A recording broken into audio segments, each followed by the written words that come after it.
Hello everyone. आज बात करेंगे हम क्लास नाइन्थ के बहुत इम्पोर्टेंट चैप्टर की, चैप्टर ग्रेविटेशन। इस चैप्टर में आप इन टॉपिक्स के बारे में पढ़ेंगे। Universal law of gravitation, its importance, free fall, to calculate value of G, mass and weight of an object on moon, thrust and pressure, pressure in plates, buoyancy and Archimedes principle. इन सभी चीज़ों के बारे में हम इस chapter में discuss करेंगे। सभी ये जानते हैं कि सभी प्लैनेट्स जो हैं वो सन के चारों तरफ घूमते हैं, चक्कर लगाते हैं। ऐसे ही मून भी जो है वो अर्थ के चारों तरफ घूमता है। ठीक है। कोई भी ऑब्जेक्ट जो आप ऊपर की तरफ थ्रो करते हैं तो एक सर्टेन हाइट अटेन करने के बाद वो ऑब्जेक्ट कहाँ आ जाती है बेटा?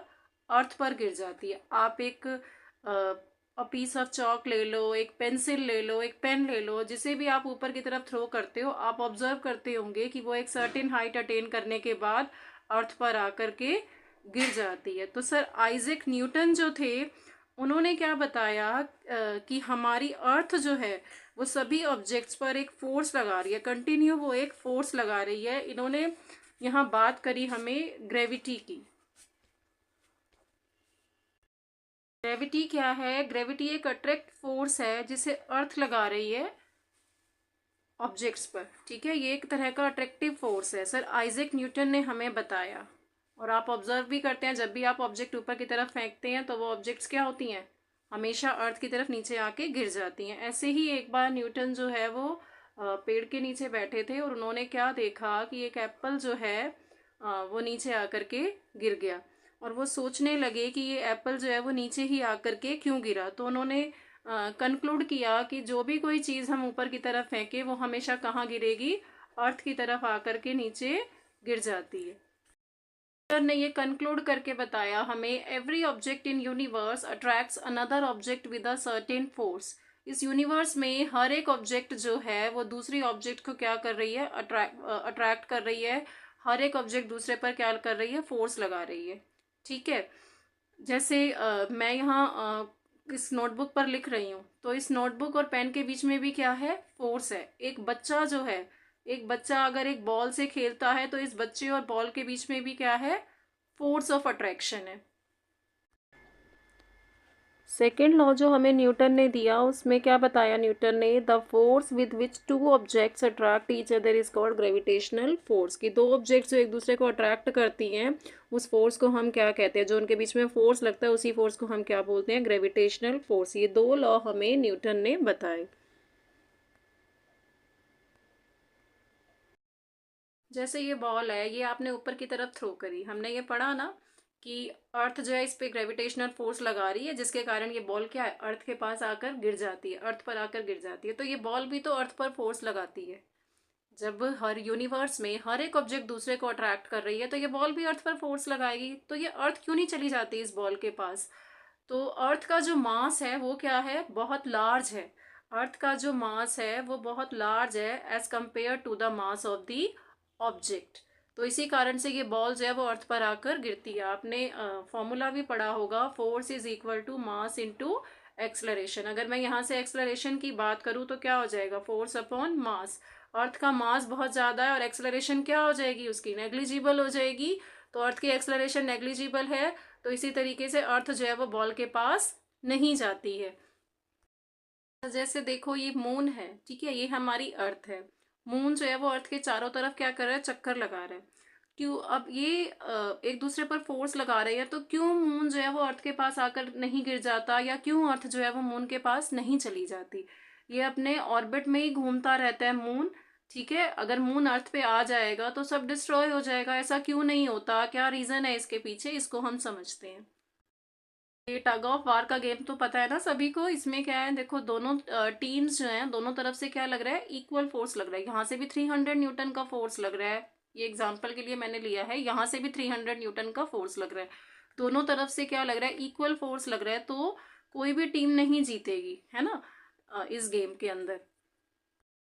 मैं बॉक्स का एग्जाम्पल ले लूँ कि ये एक बॉक्स है और यहाँ से भी इसे एक बच्चा इस तरफ खींच रहा है और इधर से भी एक बच्चा इसे इस तरफ खींच रहा है, और दोनों तरफ से ही अगर 10-10 न्यूटन का इक्वल फोर्स लग रहा है तो जो ये बॉक्स है वो यहीं रह जाएगा। ठीक है। इस पिक्चर के थ्रू समझते हैं कि इस तरीके से मून अर्थ के चारों तरफ मूव करता है। ये एक्टिविटी आप घर में भी करके देख सकते हो। क्या किया इस बच्चे ने, एक थ्रेड लिया, इस थ्रेड पे इसने एक स्टोन बांध लिया। आप छोटी सी कोई बॉल भी ले सकते हो और इसे अपने सर के ऊपर से इसने सर्कुलर मोशन में मूव करवाना शुरू किया। अब इस बच्चे का जो हाथ है वो इस स्टोन पे क्या करेगा, एक अट्रैक्टिव फोर्स लगाएगा और वो जो सेंटर सीकिंग फोर्स होगा उस फोर्स को हम क्या बोलेंगे, सेंट्रीपिटल फोर्स, जो इस स्टोन को सेंटर की तरफ क्या कर रहा है, धकेलने का काम कर रहा है। अब मैं स्ट्रिंग को घुमाते घुमाते जब छोड़ देती हूँ, ठीक है, अगर मान लो मैं यहाँ तक स्ट्रिंग को ले आई और यहाँ पे मैंने ये स्ट्रिंग छोड़ दिया, तो ये जो पत्थर यहाँ पर आया है ये किस डायरेक्शन में चला जाएगा। यहाँ पे अगर मैं देखूँ इस सर्कल पर तो टेंजेंट बनेगी ऐसे, तो ये पत्थर इस डायरेक्शन के अलोंग क्या करेगा, मूव कर जाएगा। एक पर्टिकुलर डायरेक्शन में ये पत्थर जब मूव करेगा, इसके लिए जो यहाँ पर फोर्स चाहिए होगा, जो यहाँ फोर्स लगेगा इस पत्थर पर, वो क्या होगा, सेंट्रीफ्यूगल फोर्स। वो सेंट्रीफ्यूगल फोर्स कब महसूस हुआ, जब हमने इस स्ट्रिंग को छोड़ दिया। अब ये सेंट्रीफ्यूगल फोर्स क्या करेगा, इस स्टोन को सेंटर से दूर ले जाने का काम करेगा, सेंटर से बाहर ले जाने का काम करेगा। अब ये सेंट्रीफ्यूगल फोर्स तो इसको सेंटर से बाहर लेके जा रहा है और ये सेंट्रीपिटल फोर्स इस स्टोन को सेंटर की तरफ लेके जा रहा है। तो दोनों ही फोर्सेस जो हैं वो अपोजिट इन डायरेक्शन है और मैग्नीट्यूड में क्या है, इक्वल, इक्वल इन मैग्नीट्यूड है। यही कारण है जिसके कारण मून जो है वो अर्थ के चारों तरफ चक्कर लगा पाता है।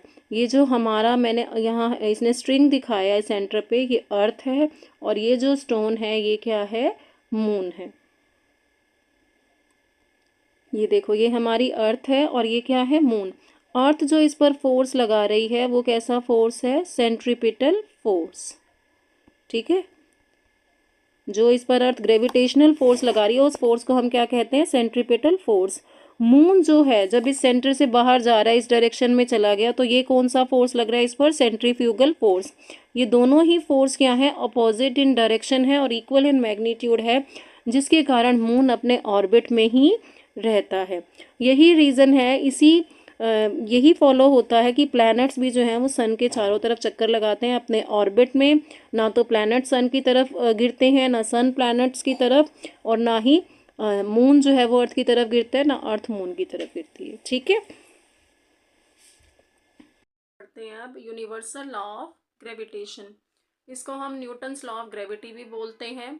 इस लॉ में क्या बताया गया, कोई भी दो ऑब्जेक्ट्स ले ली इसने, ठीक है, ए और बी।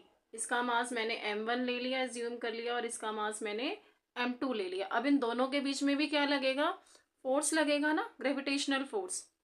तो force between two objects is directly proportional to the product of their masses. अब हम इस फोर्स के बारे में पढ़ेंगे कि ये जो इन दोनों के बीच में फोर्स लग रहा है वो किसके डायरेक्टली प्रोपोर्शनल है, दोनों का जो मास है उसके प्रोडक्ट के।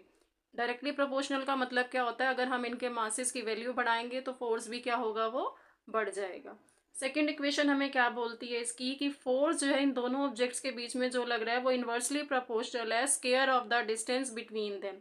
अगर इन दोनों ऑब्जेक्ट्स के बीच का डिस्टेंस d है, मैंने d मान लिया, 1 मीटर है, मान लो 2 मीटर है, जितना भी आपको गिवन है, इन दोनों ऑब्जेक्ट्स के बीच का डिस्टेंस अगर d है तो डिस्टेंस का स्क्वायर करने पर वो फोर्स जो है उसके स्क्वायर ऑफ द डिस्टेंस के क्या है, इन्वर्सली प्रोपोर्शनल है। इन्वर्सली प्रोपोर्शनल का मतलब क्या होता है, जैसे जैसे d का वैल्यू बढ़ता जाएगा फोर्स क्या होगा, इनके बीच में कम होता जाएगा। मतलब जितने जितने ये दोनों ऑब्जेक्ट्स जैसे जैसे दूर होते जाएंगे इनके बीच में फोर्स भी क्या हो जाएगा, कम होता जाएगा।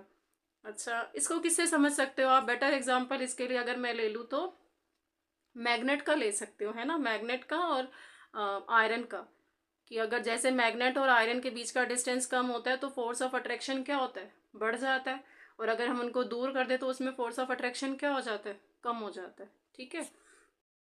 इक्वेशंस को अगर मैं कंबाइन कर दूं तो क्या बनेगा, m1 और m2 के प्रोडक्ट के क्या था, directly proportional, square of the distance के क्या था, इनवर्सली प्रोपोर्शनल। अब ये प्रोपोर्शनैलिटी का साइन हटाऊंगी तो g लगेगा। g को हम बोलते हैं यूनिवर्सल ग्रेविटेशनल कांस्टेंट। ऐसा क्यों बोला गया, कि इसकी हमेशा जो वैल्यू है वो कांस्टेंट रहेगी, ठीक है, इसीलिए इसको नाम दे दिया गया यूनिवर्सल ग्रेविटेशनल कांस्टेंट। अगर मैं बोलूँ कि जी का यूनिट क्या होगा, तो जी का यूनिट निकालने के लिए आप क्या करोगे, डी स्क्वायर उधर ले जाओ, m1 m2 क्या होंगे, डिनोमिनेटर में आ जाएंगे इस तरीके से। डी क्या है, डिस्टेंस जो मीटर में होगा, फोर्स न्यूटन में, और मासेस किस में होंगे, केजी में। तो इसका यूनिट क्या बनेगा, न्यूटन मीटर स्क्वायर पर केजी स्क्वायर, ये इसकी यूनिट हो जाएगी। इसकी वैल्यू की बात करें तो ये बेटा आपको लर्न करनी पड़ेगी, 6.673 इंटू 10⁻⁻11 न्यूटन मीटर स्क्वायर पर केजी स्क्वायर। अगर इसको राउंड ऑफ करके लिखें तो 6.7 लिख देते हैं हम, 6.7 इंटू 10⁻⁻11। जी जो है, जी अब हमने इस फॉर्मूले से भी पढ़ लिया, जी किस पे डिपेंड नहीं कर रहा है, इनके मासेस पे डिपेंड कर रहा है, डिस्टेंस पे कर रहा है, फोर्स पे कर रहा है, साइज पे तो डिपेंड नहीं कर रहा ना। तो it doesn't depend upon the size of objects. ठीक है, ये हमने पढ़ लिया यूनिवर्सल लॉ ऑफ ग्रेविटेशन के बारे में। आप चाहें तो